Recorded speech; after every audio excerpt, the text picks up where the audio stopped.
बच्चों आज जैसे आपकी डिमांड थी, मैसेज आ रहे थे बच्चों के कि एग्रो फॉरेस्ट्री के लिए, तो हमने बहुत ही अच्छा, हमारी टीम ने आपके लिए मैटर तैयार किया है और एग्ज़ाम के लिए बहुत इम्पोर्टेंट है। और इसमें हम 4 वीडियो डालिए, 4 में से चारों वीडियो आने वाली हैं। बहुत अच्छे से पढ़ के आपके बहुत अच्छे नंबर आएंगे। तो एग्रो फॉरेस्ट्री आज का टॉपिक है हमारा, एग्रो फॉरेस्ट्री कृषि वानिकी। इसके जो फादर हैं इसके फादर हैं जे रसेल स्मिथ, ठीक है ना। अब एग्रो फॉरेस्ट्री है क्या? कुछ भी नहीं है, बहुत सिंपल है। देखिए, एग्रो फॉरेस्ट्री, इसमें हिंदी इंग्लिश के बच्चों के लिए ध्यान में रखते हुए दोनों चीज़ दी हैं। Agro forestry refers to system of land use, यानी land use which combine growing crop with woody plant या ट्री। अब देखिए, एग्रो प्लस फॉरेस्ट्री, अब बराबर एग्रो फॉरेस्ट्री। अब एग्रो का मतलब एग्रीकल्चर। अब एग्रीकल्चर में आपका एग्रोनॉमी, हॉर्टिकल्चर, एनिमल हस्बेंड्री, ये मेजर सब्जेक्ट होते हैं। कुछ भी इसके साथ करना, प्लस फॉरेस्ट्री पेड़ लगाना, इसी को हम बोलते हैं एग्रो फॉरेस्ट्री। जैसे आपने कोई फसल बो दी, किसी चीज़ की चारे की फसल बो दी, पेड़ लगा दिए, इसको हम बोलेंगे एग्रो फॉरेस्ट्री। हिंदी में तो समझिए हिंदी वाले बच्चे, जब हम फसल तथा पेड़ों को साथ साथ उगाते हैं, कुछ भी तो नहीं है इसमें, फसल तथा पेड़ों को साथ साथ उगाते हैं, तो उसे हम एग्रो फॉरेस्ट्री कहते हैं। बहुत सिंपल है।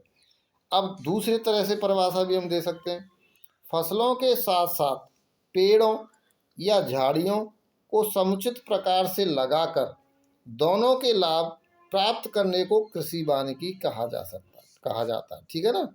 यानी वही कृषि प्लस वानिकी बराबर कृषि वानिकी। अब कृषि में आपका एग्रोनॉमी की सब्जेक्ट क्रॉप है, हॉर्टिकल्चरी क्रॉप है, एनिमल है, ये सारा का सारा कृषि में आता है। और वानिकी पेड़, बस हो गया, कुछ भी नहीं, बहुत सिंपल है। हेडक लेने की जरूरत नहीं है, पेन लेते हैं फालतू का, बहुत सिंपल है, फिंगर टिप्स पे आपको याद हो जाएंगे। अब देखिए, इम्पोर्टेंस ऑफ एग्रो फॉरेस्ट्री यानी कृषि वानिकी का महत्व, यानी उसका महत्व क्या है, इम्पोर्टेंस क्या है। अब देखिए, पहला जलवायु संतुलन। अब देखिए, इन्वायरमेंट उससे मैंने उस बैलेंस रहता है।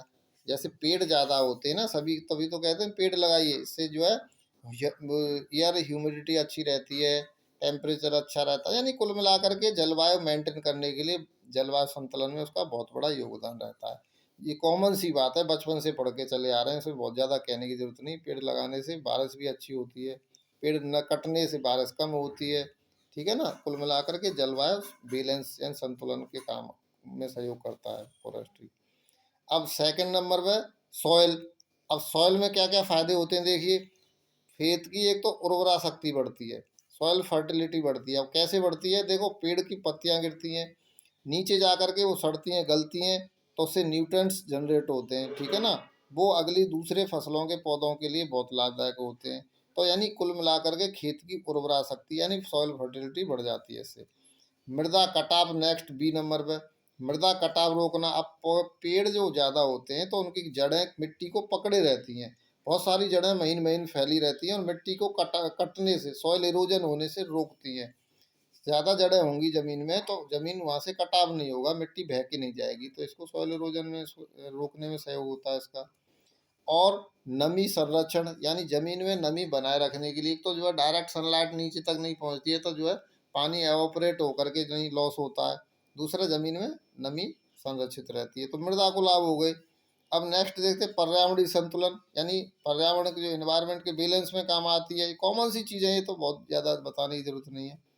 नेक्स्ट है आर्थिक उत्पादन, अधिक उत्पादन, यानी आप जो है खेत पे कर रहे हैं, वहाँ अपने साइड में पेड़ लगा दिए, तो वो 10-5 साल में, जो आप 4 साल में, 8 साल में, जैसी उसकी पौधे की लाइफ है, पेड़ की लाइफ है, उससे आपको लकड़ी मिल गई, तो बहुत एक एक्स्ट्रा इनकम हो गई आपकी। फालतू की ज़मीन पड़ी थी वहाँ, और कुछ हो नहीं सकता है, जो एग्रीकल्चर के प्रोडक्ट के अलावा साइडों में लगा दिया आपने, तो इससे उत्पादन अधिक होता है, ठीक है ना। कुल मिलाकर प्रोडक्शन बढ़ जाता है, इनकम बढ़ जाती है, ठीक है। नेक्स्ट है इसका आर्थिक महत्व। अब आर्थिक महत्व है, आप जो खेती की फसलें लगा रहे हैं वो तो लगा ही रहे हैं, साइड में कोई बहुत ज़्यादा स्लॉप है, वहाँ खेती नहीं हो सकती, वहाँ आपने इस तरह से पेड़ लगा दिए, या साइडों में कॉर्नरों पर साइड साइड आपने पेड़ लगा दिए, तो वहाँ से पेड़ की इनकम अलग होगी और खेती की, जो आप खेती कर रहे हैं उसकी इनकम अलग होगी। तो यानी आर्थिक महत्व होता है, इनकम बढ़ती है, ठीक है ना, पैसा आता है। नेक्स्ट, भूमि का सदुपयोग हो जाता है। अब जैसे आप जो क्रॉप लगा रहे हैं, साइड में फालतू जगह पड़ी है, आपने वैसे ही छोड़ दिया, वहाँ पेड़ लगा दिए, तो आप भूमि का सदुपयोग हो गया, वहाँ से कुछ ना कुछ आपको रिटर्न मिलेगा, ठीक है ना। तो भूमि का सदुपयोग हो जाता है, यूज हो जाती है भूमि फालतू पड़ी हुई। अब जैसे आप क्रॉप लगा रहे हैं, साइड में ऊबड़ खाबड़ जगह पड़ी है आपकी, वहाँ खेती आप कर नहीं सकते हैं, तो वहाँ पेड़ लगा दिया आपने, ठीक है ना। अब नेक्स्ट, रोजगार, इससे रोजगार मिलता है भाई। जब कोई काम करेंगे आप, कोई बिजनेस कर कुछ करेंगे, तो वहाँ रोजगार मिलेगा, कुछ लेबर की जरूरत होगी तो उनको रोजगार मिलेगा, कॉमन सी बात है। और जैव विविधता, लास्ट। अब जैव विविधता, बायोडाइवर्सिटी, ये बहुत बड़ी चीज़ है, इसको बताने, जब वहाँ ज़्यादा पेड़ रहेंगे तो वहाँ जीव जंतु, चिड़िया अपने घोंसले बनाएंगी, बहुत सारे जीव जंतु कुल मिला करके वहाँ पे रहेंगे, तो जीव बायोडाइवर्सिटी होती है, वहाँ जीव जंतुओं की अधिकता बढ़ती है, पेड़ पौधों की, और नए नए पेड़ उगाएंगे वहाँ पे, लगाएंगे, ठीक है ना, तो बायोडाइवर्सिटी बढ़ती है। तो इस तरह से एग्रो फॉरेस्ट्री के बहुत सारे महत्व हैं, ठीक है ना।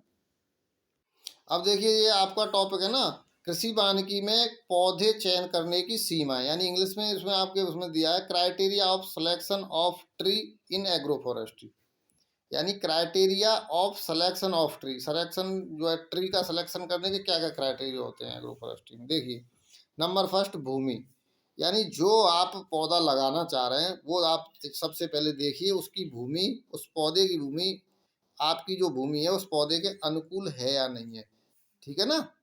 जो आपकी मिट्टी है, खेत है, उस पेड़ के लायक उसकी मिट्टी है कि नहीं, सबसे पहले ये देखनी है। यानी ऐसे पेड़ लगाने हैं कुल मिला करके जो हमारी ज़मीन पर सरवाइव हो जाए। ऐसा नहीं है कि आपने केरला का पेड़ ला करके यहाँ पे उत्तर प्रदेश में लगा दिया, ठीक है ना, वहाँ की मिट्टी अलग तरह की है, यहाँ की मिट्टी अलग तरह की है। तो यानी हमें ऐसे पेड़ लगाने जो हमारी मिट्टी उनको पकड़ लेती है आसानी से, ठीक। अब नेक्स्ट देखिए, जलवायु, ये तो मेजर पॉइंट है। इन्वायरमेंट, क्लाइमेट है, क्लाइमेट हर पौधा अपनी क्लाइमेट, उसके लिए पर्टिकुलर क्लाइमेट की जरूरत होती है।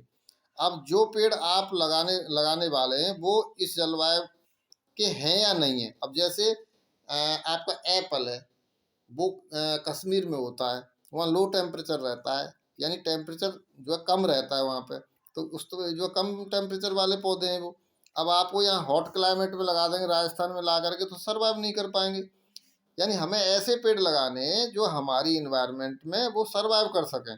अब गर्मी वाला पौधा लो टेम्परेचर पर नहीं सर्वाइव करेगा, लो टेम्परेचर का पौधा हाई टेम्परेचर सर्वाइव नहीं करेगा। तो यानी हमें क्लाइमेट का ध्यान रखना है कुल मिला करके, ठीक है ना। नंबर तीन, आसानी से लगने वाला होना चाहिए, यानी पौधा ऐसा हो जो आसानी से लग जाए। ऐसा नहीं हो ऐसा पौधा सेलेक्ट कर लें आप जिसमें लगाने की बहुत सारे झंझटों, सालों साल ले जाता है, उसके बाद कहीं इनकम होगी। तो हम ऐसे पौधे सेलेक्ट करेंगे जो जल्दी लग जाएं तुरंत ही, ठीक है ना, ज़मीन में बहुत ज़्यादा केयर करने की ज़रूरत नहीं होती है, ऐसे पौधे सेलेक्ट करें और जल्दी बढ़ जाते हैं वो। नेक्स्ट है, एक जो एक दूसरे पौधे को एलिलोपैथी प्रभाव न हो। अब एलिलोपैथी क्या चीज़ है यहाँ पे, एलिलोपैथी, एलिलोपैथी एक ऐसी चीज़ है जैसे एक पौधा है, उसकी जड़ें हैं, कोई ऐसा केमिकल तैयार करते हैं जो दूसरे पौधे को नुकसान होता है। यानी ऐसी कोई दूसरे पौधे को प्रभाव न डाल पाए, नेगेटिव प्रभाव न डाल पाए, उस पर बुरा प्रभाव नहीं कर, दूसरा नहीं मर जाए। यानी फ्रेंडली पौधे आपको लगाने, ऐसा नहीं है कि एक पौधा लगाया दूसरा मर गया। कुछ ऐसे इफेक्ट होते हैं पौधों के जो दूसरे पौधे को सर्वाइव नहीं होने देते हैं। तो ऐसा एलिलोपैथी का प्रभाव वाला पौधा न लगाएं। एलिलोपैथी का मतलब समझ गए, दूसरे पौधे को मार दे, ठीक है ना, सीधी सीधी बात है। एलिलोपैथी का मतलब यह है कि दूसरे पौधों को खत्म कर दे। अब नेक्स्ट, नाइट्रोजन फिक्स करने वाले होने चाहिए। अब जमीन में जो है नाइट्रोजन, अब बहुत सारी क्रॉप ले रहे हैं आप भाई, एग्रीकल्चर की क्रॉप भी ले रहे हैं आप, चारा की फसल या कोई एग्रोनॉमी की कोई क्रॉप ले रहे हैं, ठीक है ना, गेहूँ वगैरह कुछ भी। तो उसमें ये ध्यान रखना है कि उसमें जो पौधे हैं वो नाइट्रोजन फिक्स करें, तो इससे नाइट्रोजन की कमी ना आ जाए ज़मीन में, ठीक है ना, और पौधों को ग्रो करने में दिक्कत ना हो, फसलों को, ठीक है ना।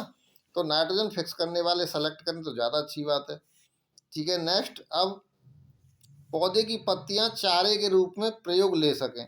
अब पत्तियां कुछ ऐसी होनी चाहिए जिनका हम फॉडर के लिए यूज कर सकें। जैसे आपका सुबबूल है, इसको गोट फीड है, वो बकरियां खाती हैं, भेड़ खाती हैं। ऐसे ही राजस्थान में खेजड़ी का पेड़ होता है, उसकी जो चारे के रूप में उसकी पत्तियां यूज की जाती हैं। तो इस तरह के पौधे लगाएं जिससे उसको बेनिफिट हमें हो सके। नेक्स्ट, किसी बीमारी या कीड़े का होस्ट प्लांट नहीं होना चाहिए। अब बहुत से कीड़े ऐसे हैं जो पर्टिकुलर पौधे पर ही सर्वाइव करते हैं। आपने ऐसा कोई पौधा लगा दिया, वहाँ बहुत सारे जो है कीड़े या बीमारियाँ के जो है होस्ट बन गया। वो होस्ट का मतलब वहाँ उनका आश्रय हो जाता है। तो ऐसा पौधा कोई सेलेक्ट न करें कि जो किसी पर जो है बीमारियों का या कीड़ों का होस्ट बन जाए, जिससे और फसलों को नुकसान ना हो। ठीक है ना। नेक्स्ट, हाई रिटर्न वाला पौधा होना चाहिए, यानी जिससे हमें बेनिफिट ज़्यादा मिले, ऐसा पौधा सेलेक्ट करना चाहिए। ये छोटी छोटी चीज़ें, कोई बहुत ज़्यादा ध्यान नहीं है। अब नेक्स्ट, इसमें एक चीज़ और है कि क्रॉप जो हो वो ऐसी हो जिसमें छाया का प्रभाव न हो। भाई जो क्रॉप ले रहे हैं आप एग्रोनॉमी की, वहाँ पेड़ लगेंगे तो छाया आएगी। तो ऐसे पौधे सेलेक्ट करें, वो फसल सेलेक्ट करें उस जगह पर जहाँ कम छाया से भी उनका सही से सर्वाइव हो जाए। तो बच्चों, इस तरह से आपका ये टॉपिक तैयार वो यहाँ पर समाप्त होता है। और इस चैनल को बच्चों शेयर ज़रूर करें और सब्सक्राइब जिससे करते रहें, जिससे आगे सब्जेक्टों की वीडियो हम डालें तो आपको पता चलती रहे। Thank you.